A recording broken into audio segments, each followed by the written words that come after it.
The morning sun filtered through the tall windows of Montgomery County Courthouse, casting long shadows across the polished wooden floors. Judge Richard Bennett adjusted his black robes as he walked through the quiet hallway toward his courtroom.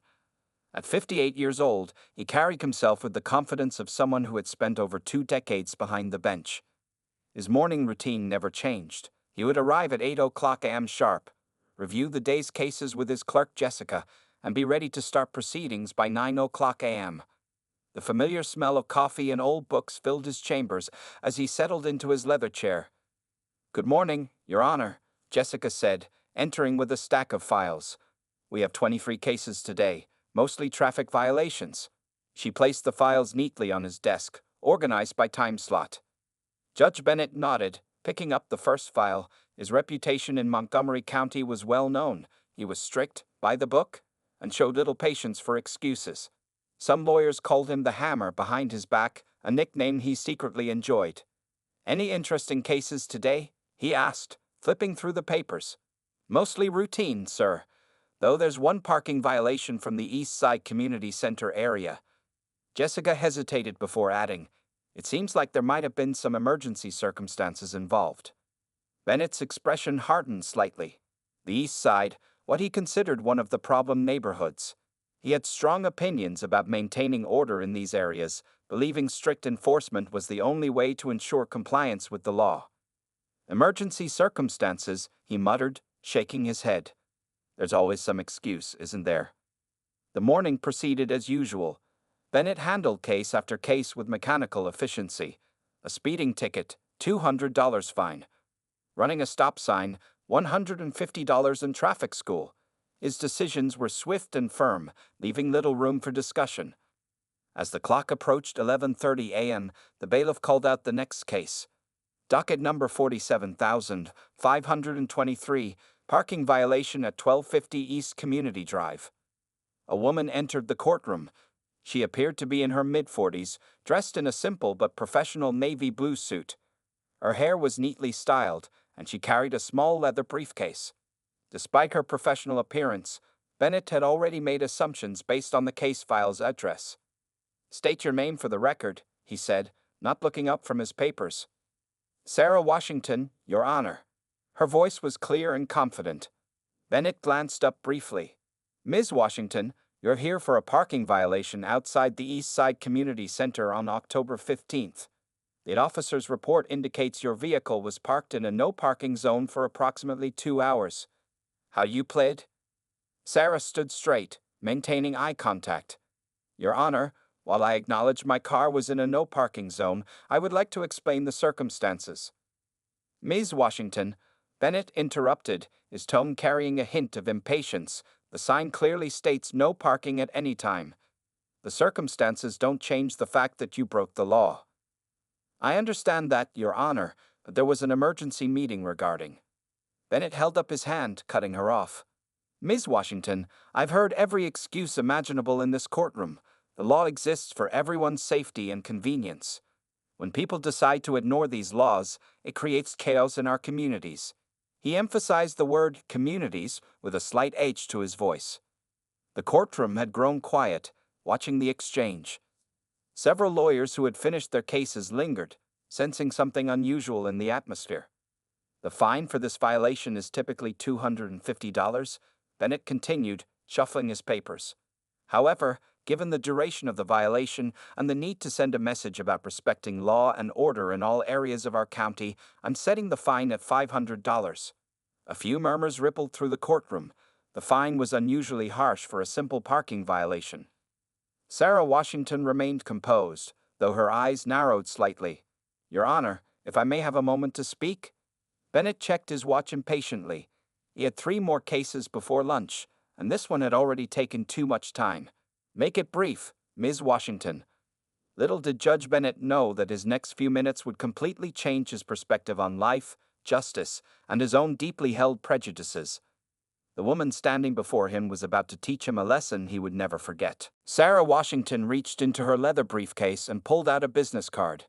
"Your Honor, my name is Dr. Sarah Washington, and I am the president of the Marshall Rhodes Foundation."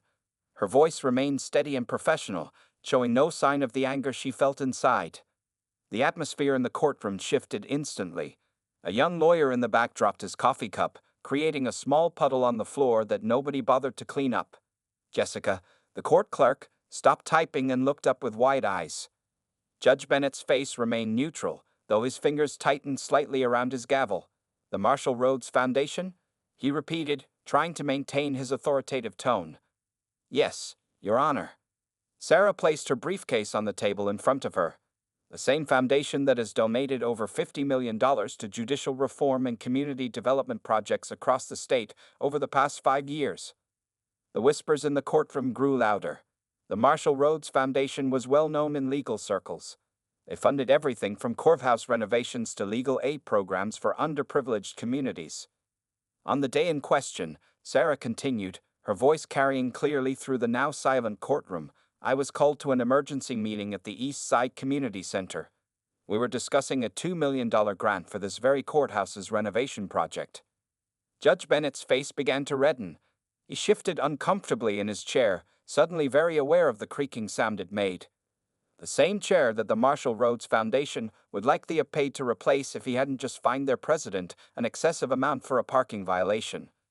The meeting was about installing modern technology in courtrooms, improving accessibility for disabled visitors, and creating a more efficient filing system for the clerk's office. Sarah gestured toward Jessica, who seemed to be trying to make herself invisible behind her computer screen. A few feet away, the bailiff studied his shoes with unusual intensity. The young lawyer who had dropped his coffee was now frantically whispering to his colleagues, pointing at Sarah and then at the judge. Dr. Washington, Bennett began, his voice notably softer than before, I apologize if I seemed. There was a water pipe burst at the community center. Sarah interrupted, her voice still calm but firm. It threatened to flood the basement where we store supplies for the homeless shelter. We had 15 minutes to move everything before the water reached the storage room. That's why I parked in the no parking zone. The judge's face had now turned from red to a shade closer to purple. He looked down at the case file, then at the business card Sarah had placed on his bench, then back at the file again. I understand the importance of law and order, Your Honor, Sarah continued. In fact, the Marshall Rhodes Foundation has funded several programs to improve community police relations and increase respect for the law in what you referred to as problem neighborhoods. The emphasis she placed on those last 2 words made Judge Bennett wince. He remembered using that phrase just minutes ago, and now it hung in the air like a bad smell. We believe that justice should be blind, Sarah said, straightening her jacket. But being blind to justice is an entirely different matter. The courtroom remained silent, the tension thick enough to cut with a knife. Several more lawyers had entered, having heard whispers about what was happening. They stood at the back, watching the scene unfold with a mixture of shock and fascination. Judge Bennett cleared his throat. The sound echoed off the walls of the suddenly very quiet courtroom. Dr. Washington, in light of the circumstances you described, I believe we should. Keep the fine as it is, Your Honor, Sarah interrupted again. The Marshall Rhodes Foundation will pay it. We'll consider it a small investment in highlighting the need for judicial reform and anti-bias training in our court system. She reached into her briefcase again and pulled out a thick folder. And speaking of investment, I have here the proposal for the courthouse renovation grant. Perhaps we should schedule a meeting to discuss it, after you've had some time to reflect on today's proceedings. The implications of her words hung heavy in the air. Judge Bennett's hands, still gripping his gavel, had begun to sweat. He realized that this moment would either become a turning point or a permanent stain on his career, and the choice was entirely his. Judge Bennett sat alone in his chambers later that afternoon, his lunch untouched on his desk. The events of the morning kept replaying in his mind like a bad movie he couldn't turn off. His computer screen showed the Marshall Rhodes Foundation's website, where Dr. Sarah Washington's photograph appeared next to an impressive list of achievements. He picked up his phone and dialed a familiar number. James, it's Richard Bennett. I need your help with something. James Turner had been his friend since law school and now sat on the state's Judicial Review Board. Richard, you sound terrible. What's wrong? James's voice crackled through the speaker. Bennett rubbed his temples. I made a huge mistake today. I need to know what to do next. He spent the next few minutes explaining the morning's events, each word feeling like a confession. The silence on the other end of the line grew longer. Finally, James spoke. "Well, Richard, you really stepped in it this time." He paused. "But maybe this is an opportunity." "An opportunity," Bennett scoffed. "I just showed my prejudices in front of a packed courtroom to the president of the largest judicial reform foundation in the state." "Exactly," James replied. "And now you have a choice.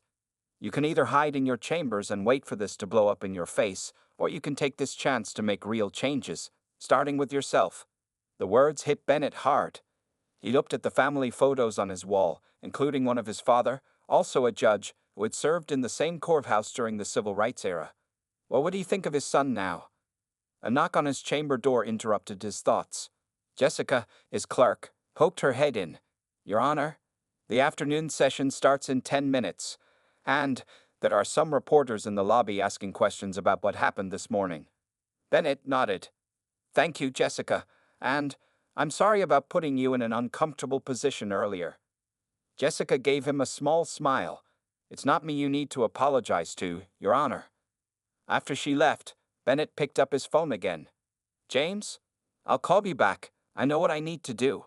He opened his email and began typing. "Dear Dr. Washington, I would like to request a meeting at your earliest convenience.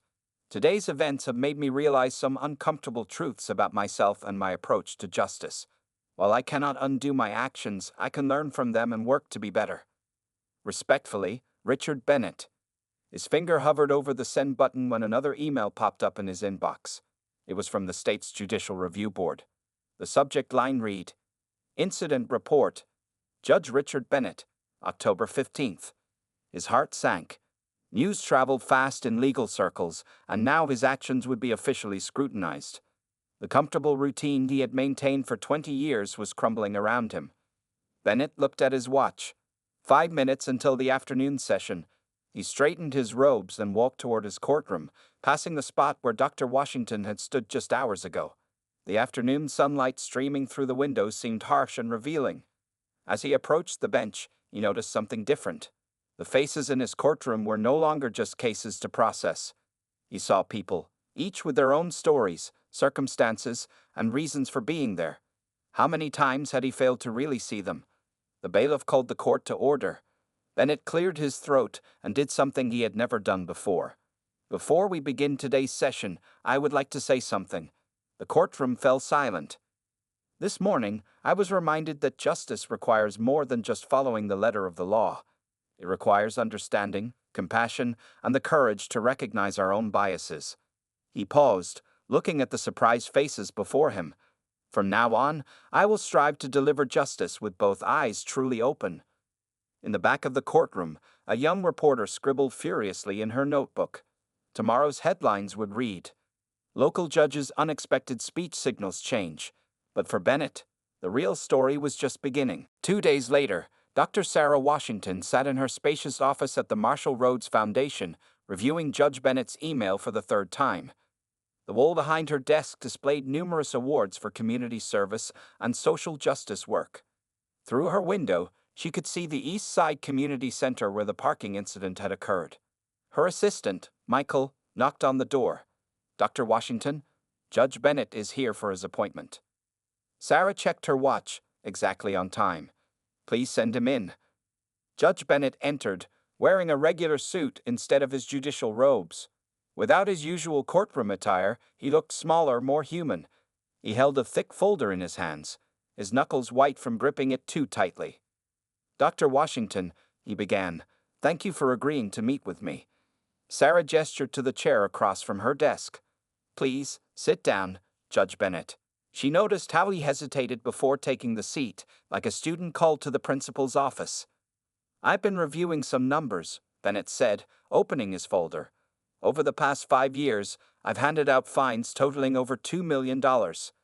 70% of those fines were given to residents of what he swallowed hard, what I wrongly called problem neighborhoods."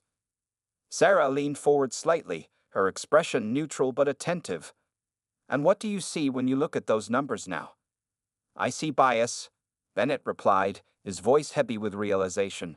"I see patterns I didn't want to acknowledge before. When similar violations occurred in different neighborhoods, I was consistently harsher on certain communities. The afternoon sun cast long shadows across the office as Sarah stood and walked to a large map of Montgomery County hanging on her wall. Red pins marked areas where the foundation had active projects. "Judge Bennett, do you know why I started the Marshall Rhodes Foundation?" she asked, not turning around. He shook his head, then realized she couldn't see him. "No, I don't.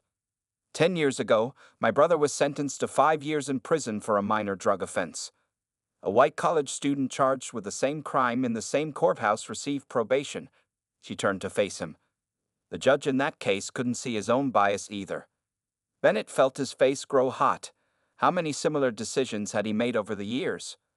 "But," Sarah continued, returning to her desk, "my brother's story had an unexpected ending. That judge later became one of our strongest advocates for judicial reform. He acknowledged his mistakes and worked to change the system from within." She picked up a different folder from her desk. "This is the courthouse renovation proposal I mentioned. It includes funding for mandatory bias training for all court personnel, from judges to security staff." Bennett straightened in his chair. "I'd like to do more than just attend the training. I want to help develop the program. My experience could serve as a case study." Sarah raised an eyebrow, studying him carefully. "That's a very public way to acknowledge your mistakes, Judge Bennett. Are you sure you're ready for that kind of scrutiny?" "No," he admitted honestly, "but I'm ready to try. The Judicial Review Board is already investigating the incident. I'd rather be part of the solution than part of the problem they're trying to fix." A small smile appeared on Sarah's face. "Well, that's a start." She pressed a button on her desk phone. "Michael, could you bring in the Diversity Initiative paperwork?" As they waited, Bennett looked around the office, his eyes landing on a framed quote on the wall. "Justice will not be served until those who are unaffected are as outraged as those who are." Michael entered with more documents, and Sarah turned back to Bennett. "This program will take months to implement.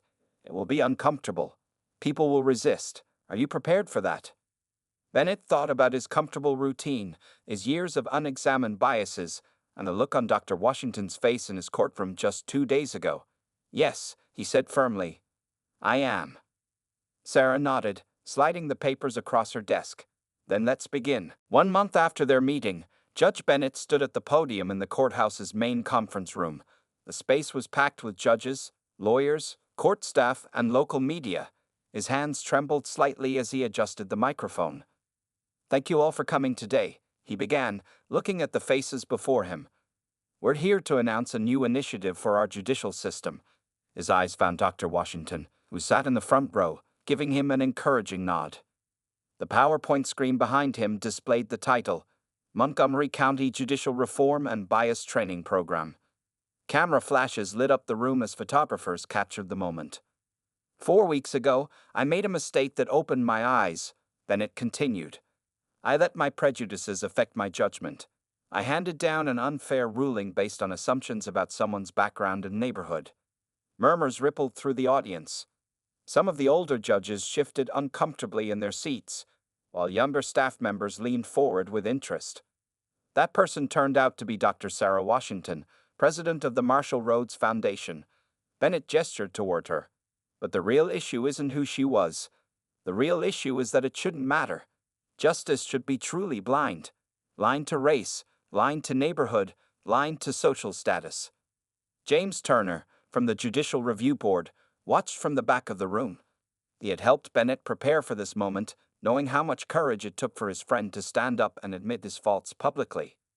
"Starting next month, our courthouse will implement mandatory bias training for all personnel," Bennett announced. "But this isn't just about sitting through some seminars. This is about real change." He clicked to the next slide, showing statistics from his own courtroom. "These numbers don't lie. They show a clear pattern of bias in my own rulings. Higher fines, stricter sentences, less leniency for certain communities." The room grew quieter. Several other judges began looking down at their notebooks, perhaps wondering what their own statistics would show. "But acknowledging the problem is only the first step," Bennett continued. "The Marshall Rhodes Foundation has agreed to fund a comprehensive reform program. This includes regular bias training, community outreach programs, and a new system for reviewing judicial decisions for fairness.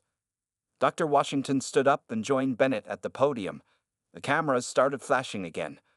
The Foundation believes in second chances, she said into the microphone. We also believe that true leadership means acknowledging mistakes and working to correct them. Together, they unveiled the details of the program. It would start with their courthouse and eventually expand to others in the state. Regular audits would track progress. Community members would be invited to participate in dialogue sessions with court officials.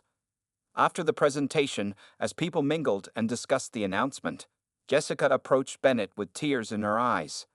Your Honor, what you did today, it was really brave. Bennett smiled sadly. No, Jessica. Brave would have been recognizing and addressing these issues years ago. This is just me finally doing what's right.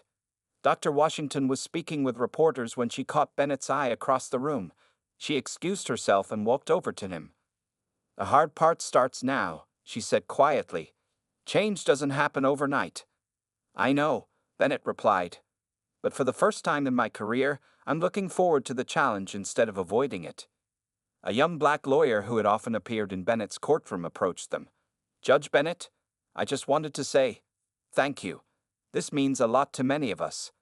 As Bennett shook the lawyer's hand, he noticed something different in the young man's eyes. Not the usual guarded look he was used to seeing, but hope. The afternoon sun streamed through the courthouse windows, casting long shadows across the conference room floor. But unlike the shadows of his past biases, these shadows were starting to fade, making way for a brighter, more just future. 3 months after the program's announcement, Judge Bennett sat in the back row of the East Side Community Center's main hall. The place looked different now, newly painted walls, better lighting, and a renovated basement storage area, all funded by the Marshall Rhodes Foundation. Tonight was the first community dialogue session. Residents from all over Montgomery County filled the seats, talking quietly among themselves. Some looked nervous, others skeptical. A few kept glancing at Bennett, probably wondering why a judge was sitting in the audience instead of being up on the stage. Dr. Washington stood at the podium, reviewing her notes. She had insisted that Bennett attend as a participant, not a speaker. Sometimes, she had told him, the most important thing we can do is listen. Good evening, everyone, Sarah began. Thank you for coming to our first Community Justice Dialogue. Tonight, we're here to talk about your experiences with our court system, both good and bad. A middle-aged woman raised her hand first. I got a speeding ticket last year, she said. I was rushing my sick child to the hospital. The judge wouldn't even look at my son's medical records. Just ordered me to pay the full fine. Bennett felt his face grow warm. He had handled similar cases before, often with the same lack of consideration.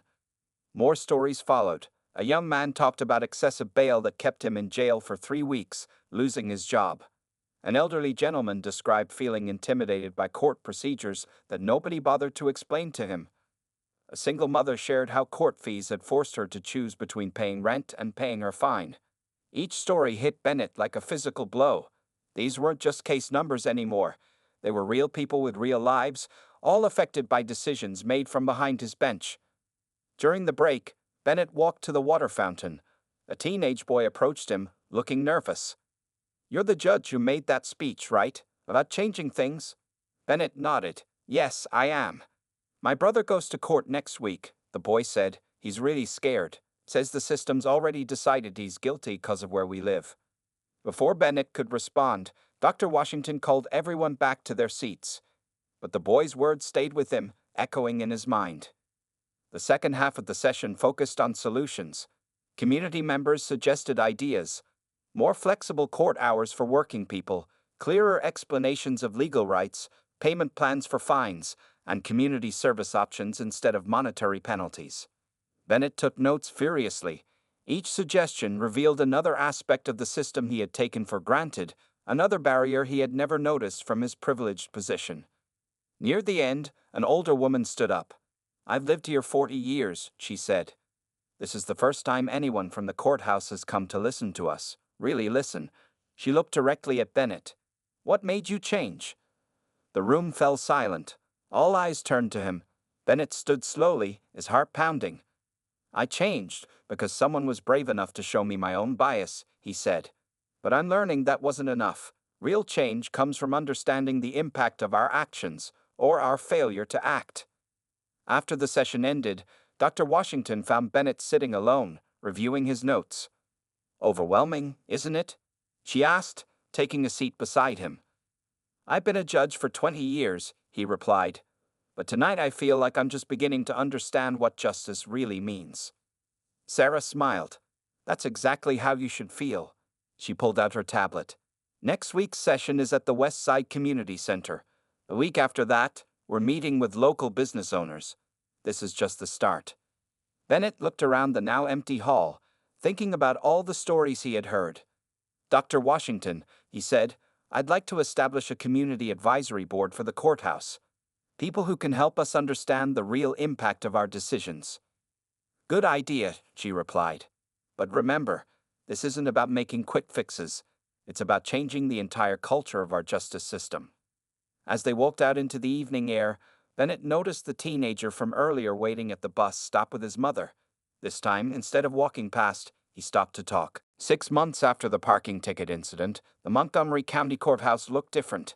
New signs in multiple languages helped visitors find their way. A help desk staffed by community volunteers assisted people with paperwork. The stern portraits of old judges had been replaced by artwork from local artists, making the space feel more welcoming. Judge Bennett arrived early one morning to find Dr. Washington waiting in his chambers. On his desk lay a thick report with colorful graphs and charts. Good morning, Judge, she said, tapping the report. The first 6-month review is ready. Bennett sat down, picking up the document. His hands weren't shaking anymore when he dealt with uncomfortable truths. That was progress, at least. The numbers are interesting, Sarah continued. Since implementing the new guidelines, fine amounts have become more consistent across all neighborhoods. Payment plan applications are up 80%. Community service options have reduced default rates by 65%. Bennett nodded, flipping through the pages. And what about my courtroom specifically? See for yourself, Sarah said, pointing to a particular chart. Your bias rating has dropped significantly. Not perfect yet, but definitely improving. As they discussed the results, Jessica knocked on the door. Your Honor, that teenage boy you spoke to at the community center last month, his brother's case is first on today's docket. Bennett remembered the boy's words about his brother feeling the system had already decided he was guilty. Thank you, Jessica. Dr. Washington, would you like to observe today's session? Sarah agreed, taking a seat in the back of the courtroom as people filed in. The young defendant looked nervous, but his public defender seemed confident. Case number 2847, Marcus Thompson, charged with shoplifting, the clerk announced. Bennett looked at the teenager standing before him. 6 months ago, he might have seen just another case number, another example of what he used to call neighborhood problems. Now he saw a young person whose future hung in the balance. Mr. Thompson, Bennett began, I've reviewed your case carefully. First-time offense, honor roll student, part-time job to help support your family. He paused. Would you like to tell me what happened that day? The courtroom grew quiet. Usually, Bennett moved through cases quickly, rarely asking for personal stories, but things were different now. Marcus explained how he had tried to steal cold medicine for his sick grandmother because they couldn't afford it after paying their rent. His voice shook as he spoke about feeling ashamed but desperate. Instead of immediately pronouncing sentence, Bennett asked questions. He learned about Marcus's college plans, his job at the local grocery store, his role caring for his younger siblings. Mr. Thompson, Bennett said finally, shoplifting is a serious offense. However, I'm going to propose an alternative sentence. He looked at the prosecution. If there are no objections, I'm ordering 50 hours of community service at the free medical clinic the Marshall Rhodes Foundation recently opened in your neighborhood. That way, you can help others get medical care legally. Relief washed over Marcus's face. His brother, sitting in the audience, wiped tears from his eyes. After the session, Sarah approached Bennett's bench. That was creative sentencing, Judge. I learned from the community dialogues that punishment isn't always the best path to justice, he replied. Sometimes people need opportunities instead of penalties. Later that afternoon, Bennett received an email from the state Supreme Court. They wanted him to lead a committee on judicial reform, using Montgomery County's program as a model for other courthouses. He forwarded the email to Dr. Washington with a simple message: "Look what you started with a parking ticket." Her reply came quickly: "No, Judge Bennett. Look what you started by being willing to change." As Bennett packed up for the day, he passed the help desk where a volunteer was patiently explaining court procedures to an elderly woman. In the corner, a young lawyer was conducting a free legal advice session in Spanish. The courthouse didn't just look different, it felt different. And somehow, that parking ticket that had seemed like the worst moment of his career had become the beginning of his most important work. 1 year to the day after the parking ticket incident, the Montgomery County Courthouse hosted a special ceremony. The main hall was filled with judges, lawyers, community members, and media representatives from across the state. Colorful banners announced the first annual Justice for All awards. Judge Bennett stood at the podium, looking very different from the man who had handed out that harsh fine a year ago. His face was more relaxed, his smile genuine. Behind him sat Dr. Sarah Washington, along with representatives from 20 other courthouses that had adopted their reform program. "A year ago," Bennett began, "I made a mistake that changed my life. I let my prejudices guide my judgment, and in doing so, I almost missed an opportunity to be part of something extraordinary." He looked at Sarah. "Sometimes our biggest mistakes can lead to our greatest achievements, if we're willing to learn from them." The audience included many familiar faces. Marcus Thompson, now a pre-law student, sat with his brother. The elderly woman from the first community dialogue session was there, along with dozens of other community members who had shared their stories over the past year. "Today, we're not just celebrating changes in one courthouse," Bennett continued. "We're celebrating a movement that has spread across our state. 20 courthouses have implemented similar programs. Over 200 judges have completed comprehensive bias training. But most importantly, thousands of citizens have found a justice system that finally listens to them." Dr. Washington took the podium next. "When I parked in that no parking zone a year ago, I never imagined it would lead to this." The audience chuckled. But sometimes, the right person needs to make the wrong decision to start a conversation that's long overdue. She revealed impressive statistics. Overall fine collections were actually up, despite lower individual fine amounts, because people were better able to pay. Repeat offense rates had dropped. Community trust in the judicial system had improved significantly. "But numbers don't tell the whole story," Sarah continued. "The real success is in the changes we see every day. Judges who take time to listen, court staff who go the extra mile to help, community members who no longer feel afraid to seek justice." The ceremony included presentations of several awards. A judge from another county was recognized for starting a youth court program. A court clerk received an award for creating multilingual instruction videos. Community volunteers were honored for their work at help desks. Finally, Dr. Washington announced a surprise. The Marshall Rhodes Foundation is establishing a new scholarship program for underprivileged students interested in legal careers, and we're naming it the Bennett Scholarship for Judicial Reform. Bennett's eyes widened in surprise. The audience broke into applause as Sarah explained that the scholarship would cover full law school tuition for 5 students each year, with a focus on candidates committed to community justice. After the ceremony, Bennett found himself surrounded by people sharing stories. A young mother told him how the new payment plan system had helped her keep her driver's license. A business owner described how the community service program had connected him with reliable workers. James Turner, Bennett's old friend from the Judicial Review Board, approached with tears in his eyes. "Richard, remember when you called me that day, thinking your career was over? Look at what you built instead." As the crowd thinned out, Bennett and Dr. Washington stood in front of the courthouse steps for a final photo. The setting sun cast a warm glow over the building's facade, where a new motto had been inscribed: "Justice serves all when all are served justly." "So, Dr. Washington," Bennett said with a smile, "was the parking ticket worth it?" Sarah laughed. "Let's just say it was the best $500 I ever spent." She looked at him seriously, but the real question is, what's next? Bennett gazed at the courthouse, thinking about all the work still to be done. "Next, we keep going. Keep listening. Keep learning. Keep changing." He turned to her. "After all, justice isn't a destination, it's a journey." As they walked back inside, a new family entered the courthouse, looking nervous. Bennett and Sarah watched as a help desk volunteer immediately stood up to assist them, offering a warm smile and a helping hand. The story that began with a parking ticket had become something much bigger, a reminder that true justice requires not just blind fairness, but open eyes, open minds, and open hearts.